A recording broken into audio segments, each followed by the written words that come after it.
Now let us move into the third type of stereoisomerism, that is the optical isomerism. Very important and very, very interesting. Before moving into the concept of optical isomerism, I would like to tell you what is plane polarized light. So before optical isomerism, I will be explaining what is the meaning of plane polarized light.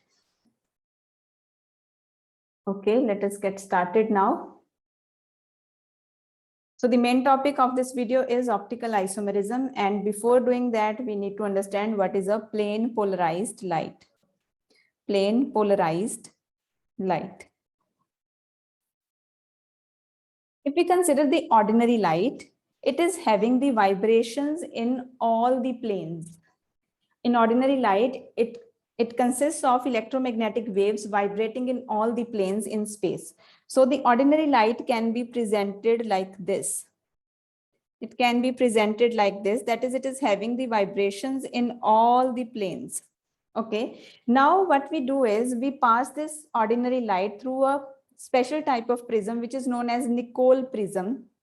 Nicol prism, which is crystalline calcium carbonate. Crystalline calcium carbonate. So when this ordinary light is passed through this Nicol prism, what it does is it absorbs all the vibrations from all the directions except for one vibration.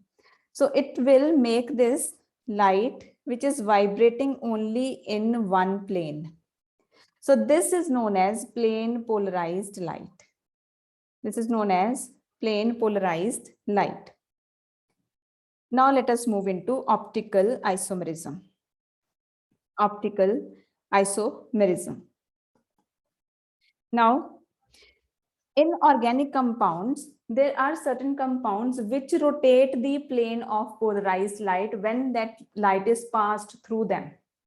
When plane polarized light is passed through certain type of organic compounds, they rotate the plane of the polarized light. So these compounds are known as optically active compounds.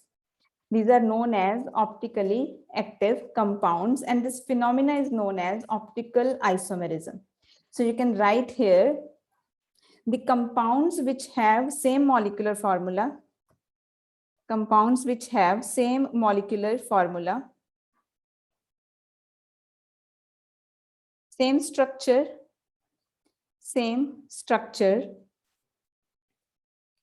similar physical and chemical properties, similar physical and chemical properties, but differ in their optical behavior,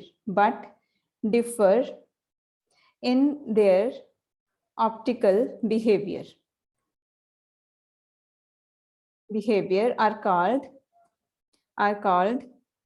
optical isomers. They are known as optical isomers, and this phenomena is known as optical isomerism. Optical isomerism. Now, what is the meaning of optical behavior? Different optical behavior means, suppose we have a compound which is having two forms. The compound is having two forms, and one form, it rotates the plane of polarized light into the right direction, and the other form rotates the plane of polarized light into the left direction. So you just can write here, note it down. The compounds which rotate the plane polarized light are called optically active compounds. Which rotate the plane of polarized light are known as the optically active compounds. If they rotate the plane polarized light towards left,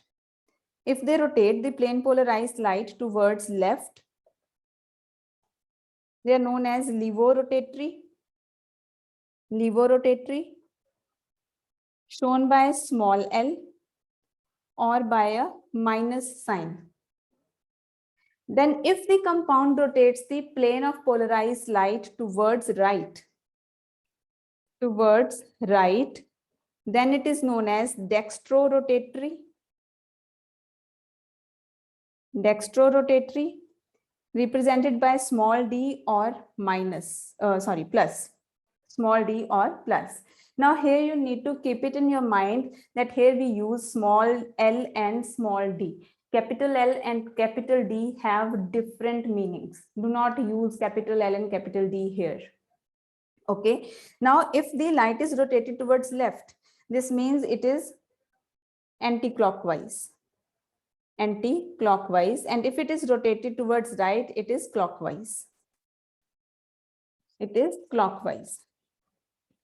So you can now write the cause of optical isomerism. Cause or reason for optical isomerism. Cause of optical isomerism. Optical isomerism.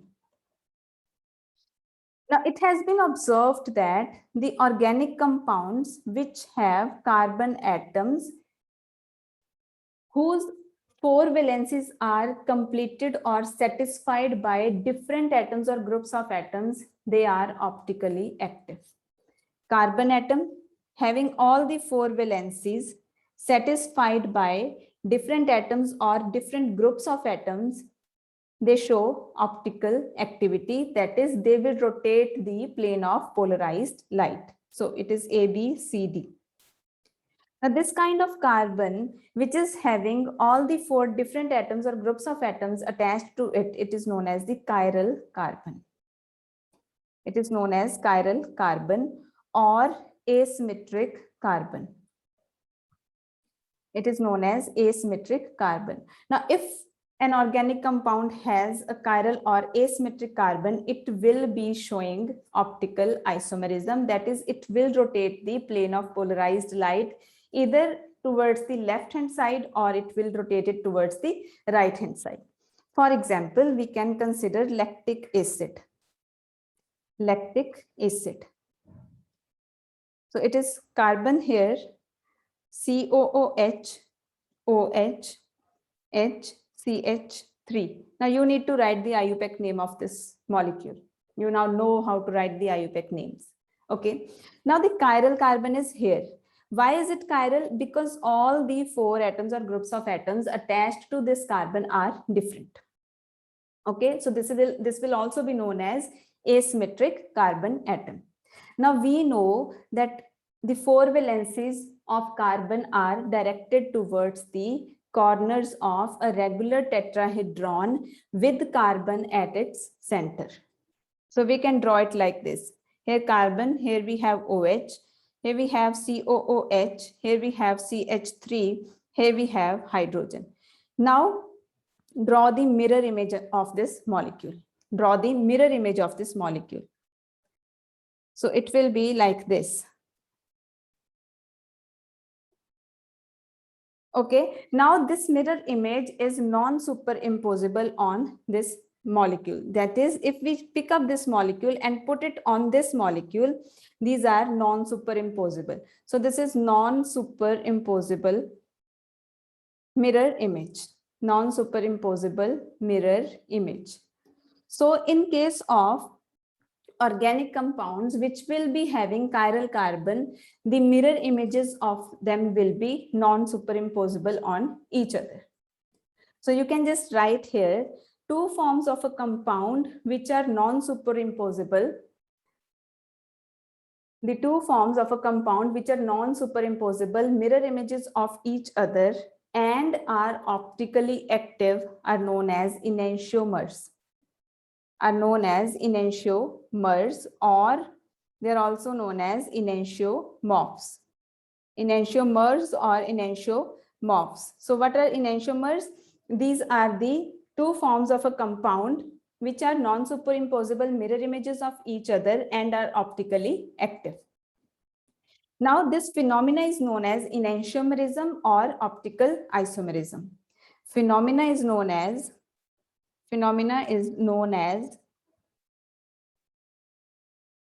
optical isomerism or enantiomerism. Enantiomerism or optical isomerism. Optical isomerism. So now I'm giving you 3 compounds and you need to tell me whether they will be optically active or not. Now we know what is the condition for optical isomerism or optical activity. So this is compound number 1. Here we have compound number 2. Then here we have compound number 3. You need to write the names of these compounds and write in the comment section below out of 1, 2, and 3, which is optically active and which is not optically active. Okay, now how to calculate the number of enantiomers possible? So number of enantiomers possible is given as 2 raised to the power n. 2 raised to the power n, where n is the number of chiral carbons. This is the number of chiral carbons. So in case of lactic acid, n is equal to 1. In case of lactic acid, n is equal to 1. 2 raised to the power 1 is equal to 2. This is why lactic acid has 2 forms which are optically active. Now, just let us consider the lactic acid molecule once again. Let us consider this lactic acid molecule once again. I'm just clearing my screen off. So this is the lactic acid molecule, COOH, HCH3. Okay, the mirror image is this one.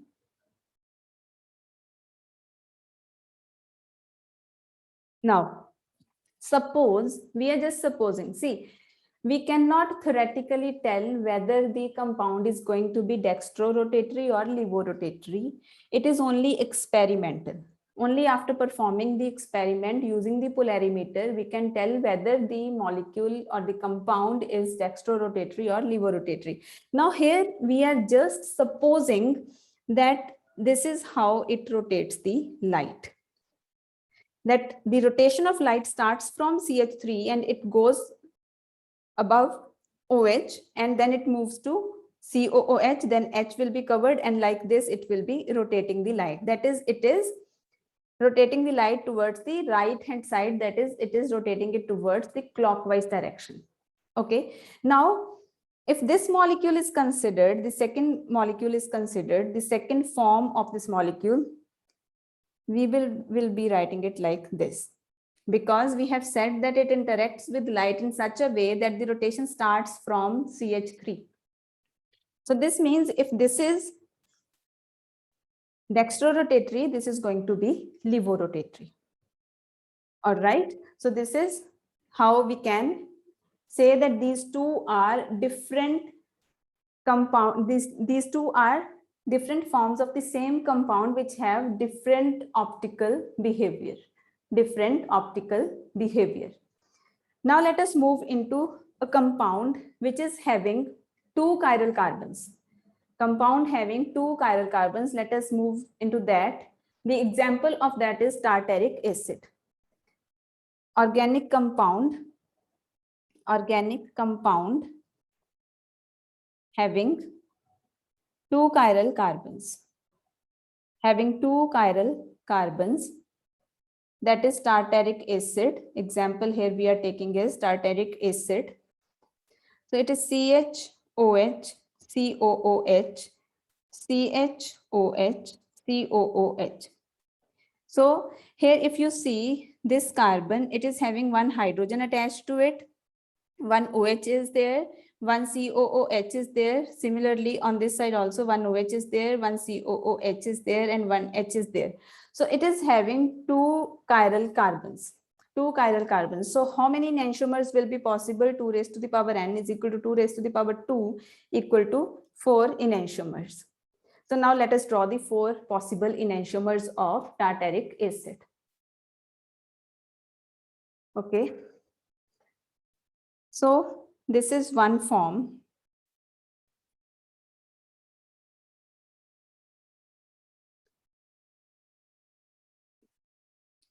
And the mirror image of this form is going to be, here we have OH, here we have COOH, here we have C, here we have OH, here we have COOH, here we have H.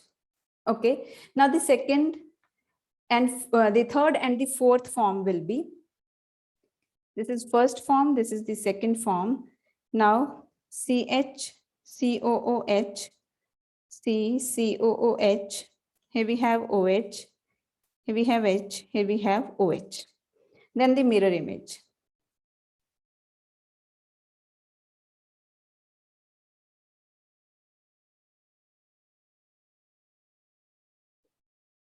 So this is the case. Now suppose, again we are supposing, we are not sure which one out of these is levorotatory and which one is dextrorotatory. We are just supposing that it interacts with plane polarized light in a way that the rotation starts from COOH group and it moves towards the OH group. Okay, this means from here also it will be moving, starting to move from COOH, it will be moving in this direction, and now the overall direction will be the clockwise direction. Overall is clockwise direction. So if this is dextrorotatory, this is going to be levorotatory. So this will be the case here. So if this is D, this will be L form. You cannot write it D or L form because we do not know experimentally which one is D form and which one is L form. We are just trying to understand it, that if one is D form, the other one is going to be the L form. Now consider the third and fourth configuration. Third configuration and fourth configuration, in which if I say this is the way how it rotates the light, what will happen on the lower side also, this sequence is going to be the same. That is, light will be rotated in a way that the rotation will start from COOH, it will move towards OH. So this is like this. Now, if you see the upper half, it is clockwise, the lower half is rotating it in the anti-clockwise. Now, what will happen? It will cancel the effect. The upper half rotation will be cancelled by the lower half rotation, and this form of tartaric acid, the fourth form, it is optically inactive. Similarly, if you see the third form also, this is having the similar case like this. Now, why is it happening? It is because these two forms have a plane of symmetry in them. Plane of symmetry. Now, due to the presence of this plane of symmetry, the upper half and the lower half of the molecule is divided into equal halves. Equal halves. So what is the result of having the plane of symmetry in a molecule? It results into superimposable mirror images. So these two are the superimposable mirror images. Superimposable mirror images. So these are optically inactive because the optical effect of the upper half is cancelled by the optical effect of lower half of the molecule. Now, these kind of compounds in which we have the chiral center or the chiral carbon, but still they are optically inactive due to the presence of plane of symmetry, this is known as, these forms of the molecule are known as the mesoform. Mesoform. So mesoform is the optically inactive form of a compound which is having chiral carbon atoms in it, but still it is optically inactive because the optical effect of upper half of the molecule is cancelled by the optical effect of lower half of the molecule. So these are the mesoforms. Now this kind of compensation of rotation is known as internal compensation. Internal compensation. That is, the optical effect of lower half is compensated by the optical effect of upper half, and the resultant is zero optical activity. All right. So the third and fourth configuration of this tartaric acid, they are mesoforms. They show internal compensation and they are optically inactive because of the presence of plane of symmetry. Now this leads to another concept which says that having the chiral carbon is not the necessary condition, but not having the plane of symmetry is the necessary condition. Not having plane of symmetry is necessary condition for optical activity. So absence of absence of plane of symmetry. Absence of plane of symmetry is known as dissymmetry. Absence of plane of symmetry is known as dissymmetry. Dissymmetry, and this is the more necessary condition for optical activity. Dissymmetry is the more necessary condition for optical activity. Now, next concept here is racemic mixture. Racemic mixture. So next heading is racemic mixture. So what is a racemic mixture? It is an equimolar mixture of D and L forms of a compound. Equimolar mixture of D and L forms of a compound. Okay, now this will be optically inactive. Optically inactive. Why so? Because D and L forms are present in equal amounts. Equimolar mixture means if we are taking 1 mole of D form, we will be mixing it with 1 mole of L form. D is going to rotate it in right direction, L will rotate in left direction because they are having equal amounts. Rotations will be equal, net effect will be 0. So now this type of cancellation of optical effect of D and L form is known as external compensation. External compensation. In case of mesoform, there is internal compensation because the same molecule in this one part of the same molecule is cancelling the optical effect of other part of the same molecule. But here we have two different types of molecules which are mixed together in equal amounts and they cancel out the optical effect of each other. I hope this much is clear to you.